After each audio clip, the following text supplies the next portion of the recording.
Hi, I'm Winter. And I'm Lee. And this is Still a Part of Us, the podcast and YouTube channel where we share stories of stillbirth and infant loss. It's a little bit of a bummer of a channel, as you can imagine. But we have done this to celebrate our son, Brannan, who died 5 years ago today. Today is his 5th birthday. Today is his 5th birthday. And we would like to thank all of you for being part of this with us. I know that this community, there are people who have experienced loss themselves. There are people who are supporting parents who have gone through loss. Yeah. And there are people who are just kind souls who are there to be with us. Yeah. So thank you. Yeah, thank you. It's been really cool reading your comments and just feeling the love and support. We get tons of emails, which we are so grateful to hear how a person's interview affects somebody else in the world. And so I think it's really cool. I think one of the things we wanted to do at the very beginning of this Ask Me Anything was actually give you a little bit of stats. So we have done our podcast for 4 years. We launched it on Brannan's 1st birthday 4 years ago. And then we launched the YouTube channel. We just are like, oh, people are looking for this on YouTube as well. So we did that 3 years ago. And so Lee has some stats on what we have done in the last 4 years overall, right? So, first of all, thank you to all the wonderful parents who have volunteered to come and tell us about their children. Yeah. Okay, so one of the things that we thought was super interesting that we'd love to share with you guys, because like Lee said, is you are part of this. You've helped us grow this awareness of stillbirth and infant loss. And so we wanted to share a little bit of our stats from our podcast because we get to see that kind of stuff on the back end.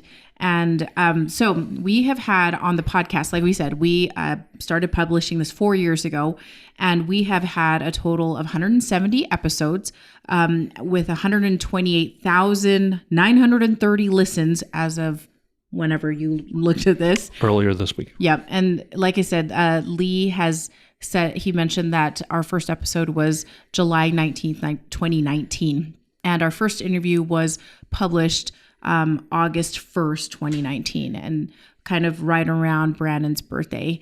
And that was kind of a big deal for us. That was like really super special. We really wanted to get it out on his birthday.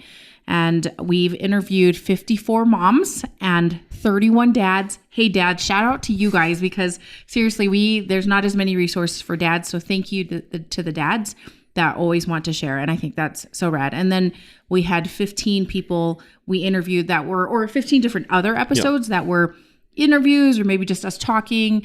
But thank you to all the people, the healthcare professionals and counselors and people that have written books come and talk to us, because it's like important to contribute to this area. Anyway, YouTube. Yeah. And now I have the stats for the YouTube, which is very interesting because we get all sorts of analytics on that too. Yeah. Mm-hmm. We have a total of 108 episodes. We have 3.9 million views. That is crazy to me. That is a very large number. That's crazy to me. Our first episode was May 2nd, 2021. Mm-hmm. And then we have a total of 15,242 subscribers to the channel, it's very nice because they get notifications when a new interview is up. Yeah. One thing that I love figuring out, and I do this very often, we have had 415,000 watch hours, which equates to 17,316 days, 2,473 weeks, and a grand total of 47.4 years. That is a lot of watch time. Yeah. And which, once again, is so cool to be able to bring that kind of awareness. And like Lee has not mentioned who actually watches it. I mean, obviously we have people that have been affected by stillbirth or infant loss, but there's a lot of people that are supporting those people. Yeah. And then there's also just people that are curious and they have found us for one reason or the other. And they are so kind. The comments that we hear are so incredibly kind to those moms and dads that share. So pretty cool. A little unknown fact, I have to approve every comment. Every comment. And I read every one of your comments. Yeah. And some of them are very touching. They are parents themselves who have lost children. They are grandparents who have lost grandchildren. They are aunts. They are uncles. They are neighbors and friends. Yeah. And it is an amazing testament to me of the community that there is around parents of loss. Yeah. So thank you. Yeah. Thank you so much for being with us. Well, one of the things that we wanted to do was kind of do an Ask Me Anything. And we just threw out some questions to people on our social media. It was very quick. So thank you everybody for commenting on that. We had like 3 people ask us essentially, how the heck are we doing? Yeah. So Lee, how have you been? How's the last 5 years been for you? So the last 5 years has been, everybody has ups and downs in their lives. It has been ups and downs for me. Most of you, if you listen to the interviews, know that we have a younger son now. So Brannan would be our middle child. He is our middle child. He is a younger brother to our daughter and an older son to our older brother to our son. Yes. And the dynamic on how to deal with that is sort of hard, Yeah. How do you teach your older child about their younger sibling, and how do you teach a younger sibling about an older sibling who has passed away? I think Lucy actually does a ton, she does a ton better because she was around. She got to meet him at the hospital, and I think she really incorporates him into her daily things. Life, yeah, all that she does. She has a stuffy that's a red panda, and she calls him Brannan, and that probably that throws some people off, but that's part of, he's part of her world for sure. Teaching our son, Felix, he's our youngest, about Brannan is going to be tricky because he still doesn't quite understand. He knows who Lucy is because he sees her, but that is about it. And so that'll be just kind of fun to navigate as he gets older, I think. Yeah. I did some psychology counseling, which was very beneficial, and I haven't done it in a while. Winter keeps saying, "Yeah, you should think about doing that," and I wonder why. It would be good. It would be very good. Great. And springtime and around his birthday, I do feel the pain and the loss. Yeah. So this last couple weeks, I've probably been a miserable cuss too. He's been a little mopey, which is totally understandable because there's something interesting about anniversaries and those milestones. As one of our listeners mentioned, Rachel, thanks for writing in. She said, I was wondering how this big milestone was going to be for you guys. So this is a thing that has been, for me anyway, that has been hard, was that he is going to be 5. And 5 is a milestone year because he would be going to school. And I am a huge nerd. I love school so much. And so I'm really sad. My heart is sad because he doesn't get to go to school, and meet his teachers and get number 2 pencils. I know. Pencil cases. It's the best. And he won't get that. And that makes me really sad. So we will have to just channel all of our Office Max energy towards Lucy this year for school. So yeah, that's kind of how we've been just trucking along, doing our thing. We're grateful that it's been calm. Yeah. Okay. The next question that we had was, what was something you needed in the moment versus long term? And I think this is a great question. Yeah. Do you want to go first? Sure. I think the thing that was really super helpful in the moment was there were many things that were very specific, but I'm going to just do a very generic thing. Is that in the moment, that I couldn't think. Lee couldn't think. We couldn't think about we couldn't think about anything. We couldn't think about the next meal. We couldn't think about getting in the shower. We couldn't think about all of these things. Planning a funeral, it was too much. So I would just say, if you wanted to help somebody in the moment, is to just show up for them without asking them what they need from you. You just need to show up. Bring a meal. Don't even ask them what they want. Just bring it. Or if they have other kids, just say, hey, I'm going to take your kids for the afternoon. Is that okay? So you guys can have some time just to be by yourself. Or we're going to do this thing. It's just something that doesn't put the onus on them to decide, because we just don't have the brain for it, I think. Yeah. I don't know. That was a big moment thing for me, because we had plenty of people that showed up with things that I was like, I had no idea I needed this, and I'm grateful for it. Like somebody came by, Rochelle, she came by and she just had like a bunch of like those little, it's not like, it's the sampler pack of the tissues. What are those called? Oh, yeah. Do you know what I'm talking about? Like the Kleenex. The little Kleenex packs that are just like for the purse. Yeah, for the purse. And so she brought a ton of those over, she and her husband. And I was like, those were invaluable. And I didn't even think that I would need them, but I needed them all the time. It was ridiculous how much I needed them. Yeah, I'm trying to think of other things. And then now, like we're 5 years out, and as we've gone out a little bit, it's not been so harsh. Like the grief, it's not been so intense. The sharp edges have been knocked off. Yeah. That's a great way of putting it, Lee. I think the thing that really is really cool is that I have amazing friends and family that will bring Brannan up all the time. That's what I love, is that people will say his name. And I know that and our son's name is Brannan, and it sounds like Brandon. It sounds like Brennan. It sounds like all these other things, but I appreciate even the attempts that people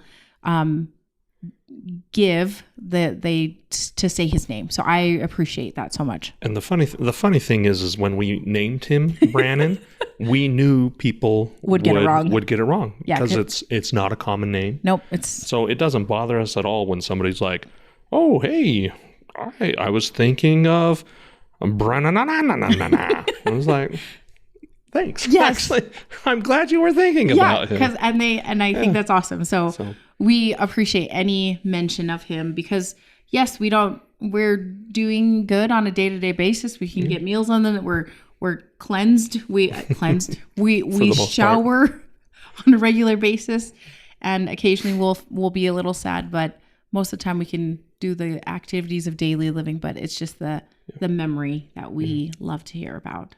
Yeah. How about you, Lee? What are your... As I'm reflecting back to those first days, I had if I had a task, I could do a task, and I could do it really well. I was able to hyper focus on it and get it done. But if I had nothing to do, that is when I just would slip into the abyss of sadness. And so maybe what would really have helped me more is if somebody said, "Hey, I need help moving a couch. Can you come help move a couch?"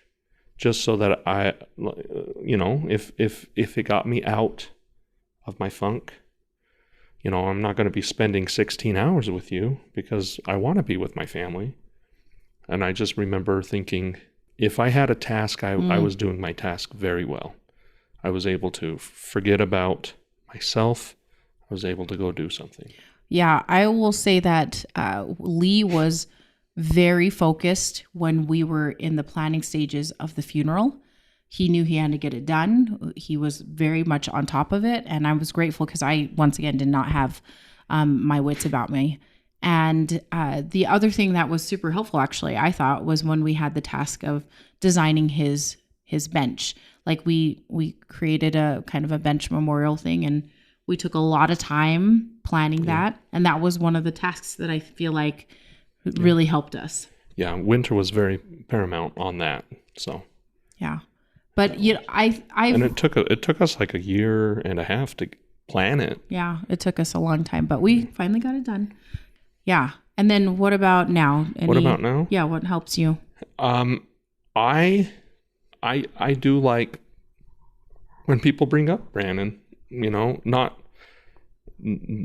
when they're trying to superficially like, "Oh, hey." Yeah.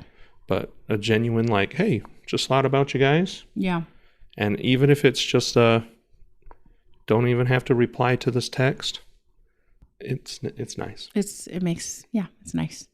And there's ways to, like, it feels like people ask you a lot about, because Lee has a tattoo that has our kind of, it's called a genogram, and it shows our entire family. And so I think people ask Lee a lot about that. about our kids and stuff. Which actually, I'm going to ask this next question. Okay, that first question, by the way, was from Hillary. Thanks, Hillary, for asking that. Sorry, that was from Allie. I apologize. Allie, thank you so much for asking that question. So Brian asked, when someone asks you how many kids you have, do you include Brannan in the count?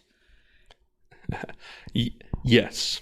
For 95% of the time, it's a yes. Yeah. Okay. There are times when you're at the grocery store and you're just standing in line and some old Betty and old Bob are like, "Oh, what cute kids. How many kids do you have?" And you're just about to start checking out and you're like, I got 2 kids. Yeah. You know, you don't want to get into the whole, I got rigmarole. 3 kids. Well, where's your third one? Yeah. So 95% of the time, I would say that I have 3 kids, because I do have 3 kids. But every once in a while, if you're just trying to get out of somewhere, yeah. I would say that I would do that as well most of the time. Yeah. And what is the times when you don't say you have 3?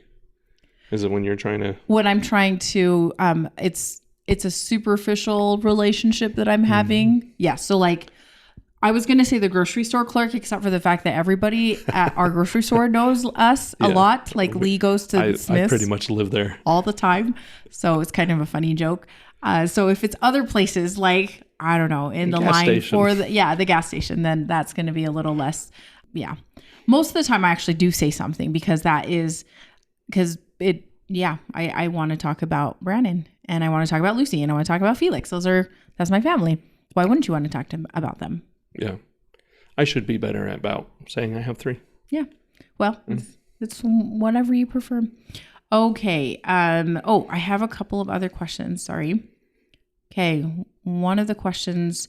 So Hillary asked, maybe what was the best thing someone did for you in retrospect, or the top 3 at the time, like looking back, and what do you appreciate when people do now in regards to your stillbirth? Okay. So that was a very similar question. Yep.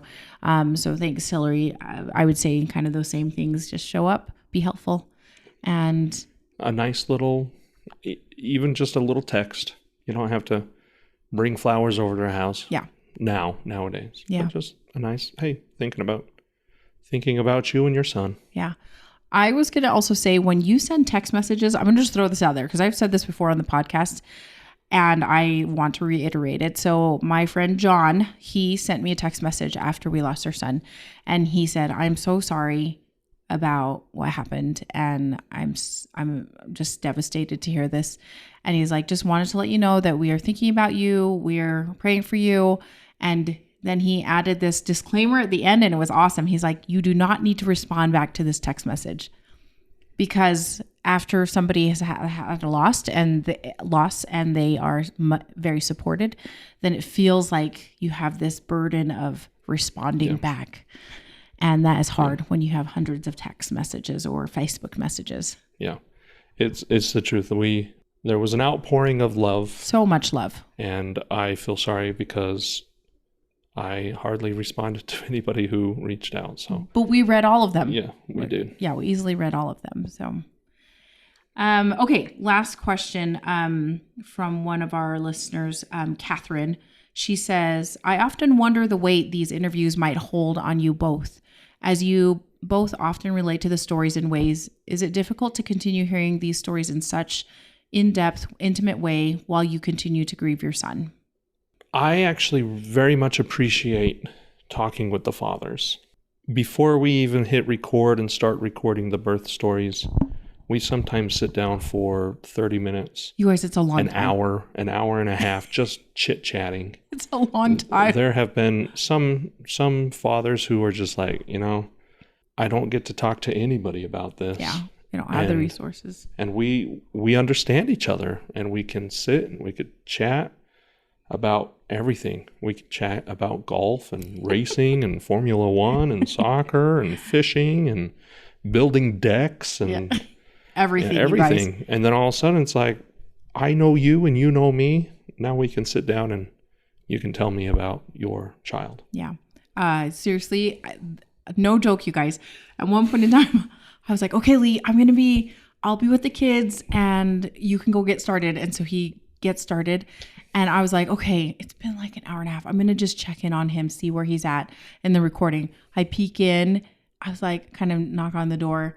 And I peek in. I was like, kind of doing that. We haven't even started. They hadn't even started, you guys. They hadn't even started anything. None of the advice episode, none of the birth episode, nothing. And I was like, okay, I guess we're going to go to the park. So it happens that Lee is a talker when it comes to talking with the dads. Yeah. It's good. Yeah, it does dredge up those dark feelings, those hurtful feelings, those painful feelings. And it's good for me, though. I'm not wallowing in that pain, but it reminds me that I have felt that my love for my son has grown from just the pain that I felt initially. Yeah. I would say the same thing. I feel like it's been very cathartic for me to hear so many of these stories that some of them are similar, some of them are very different from ours. Mm-hmm. And I'm really grateful for, once again, those people that have been willing to share with us those stories, because it's powerful to hear what everybody else has experienced, and to also feel, okay, so these are the things that have been really interesting, is that there have been like really big, huge differences in some of our stories. And then there's been like themes, like, wouldn't you say a strand of similarity? Yeah. And it's just like, oh my goodness, I am not alone in this struggle, in our loss, even though it feels like you're so alone. So that is one thing that I have. So yeah, Catherine, it is hard to listen to, but at the same time, it's also has been very therapeutic for me. Yeah. And as I've gone through and edited the videos and the audios, there are sometimes I just break down crying because it's so touching and so moving, and I have to go take a half-hour break. Yep. Yeah, that is. Yeah. Those were kind of the questions. We didn't have a ton of them because we kind of put it up there very quickly. Yeah. We wanted to tell our son happy birthday. We love him. We love him. We so love much. You. And yes, thank you so much for joining us and supporting what we do here. Somebody actually the other day, I was talking to them and they said, this is so amazing what you guys are doing. And I don't totally love it when people are like, oh, you guys are so great for doing this, because it is a poor substitute. Like, this podcast and YouTube is a poor substitute for our son. So even though we are doing this for him, to celebrate him, to give him a legacy, it doesn't fill the hole that he creates. So those 3.9 million views or whatever it was, it's not our son. It's every parent of loss knows that there's nothing that can fill the void. Yeah. And we are doing this because we love him. Yeah. We love the other parents of loss and the community that is there. Yeah. But as Winter said, it doesn't replace him. Yep. It's a big old hole, and it always will be. So we just wanted to say thank you so much again for being here with us. We appreciate you so much, and your support of us and this channel, and all the moms and dads that come on and share their story too, because that is so important to them as well. Thank you.